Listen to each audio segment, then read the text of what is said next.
पहलगाम हल्ल्यातील दहशतवादी हाशिम मुसा काश्मीरमध्येच साथीदारांसह जंगलात लपून बसल्याची माहिती। सुरक्षा यंत्रणांकडून शोध सुरू।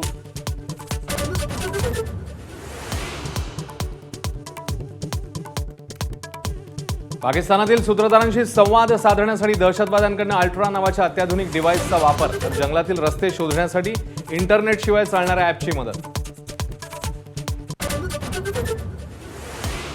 भारताचा पाकिस्तानला आणखी एक दणका, पाकमधून कोणत्याही मालाची आयात होणार नाही। आर्थिक कोंडी करण्यासाठी भारताचा निर्णय, पाकच्या मालवाहू जहाजांना भारतीय बंदरांवर बंदी। सिंधू नदीवर धरणं बांधून पाणी अडवलं तर भारतावर हल्ला करू, बिथरलेल्या पाकिस्तानच्या संरक्षण मंत्र्यांकडून भारताला पुन्हा एकदा पोकळ धमकी। भारताने पाकिस्तानवर हल्ला केल्यास ईशान्येकडील प्रदेश ताब्यात घ्या, बांगलादेशचे माजी लष्करी अधिकारी फजलुर रहमान यांचं वादग्रस्त वक्तव्य। बांगलादेश सरकारची रहमान यांच्या वक्तव्याची फारकत। सर्व माजी मुख्यमंत्र्यांना बोलावलं, परंतु काहींना पक्षाचा कार्यक्रम वाटल्यानं ते येणार नाहीत। शरद पवारांना कार्यक्रम निमंत्रणावरून अजित पवारांचं स्पष्टीकरण, तर कार्यक्रमाकडे मोवियाच्या माजी मुख्यमंत्र्यांचीही पाठ।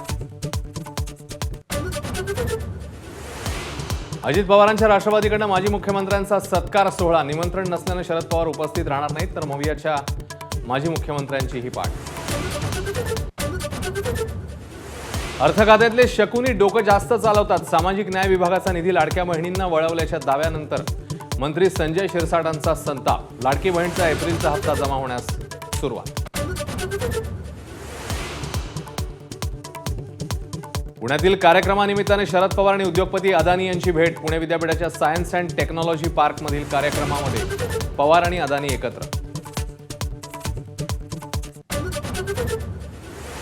मध्य रेल्वेच्या वरिष्ठ अधिकाऱ्यांसोबत बैठकीमध्ये मोटरमनची सकारात्मक चर्चा, काही मागण्या मान्य झाल्याची सूत्रांची माहिती।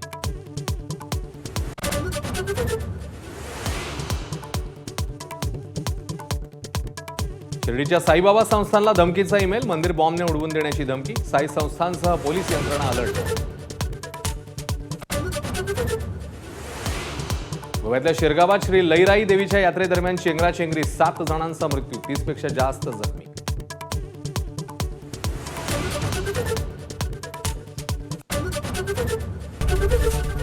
एबीपी माझा, उघडा डोळे बघा नीट।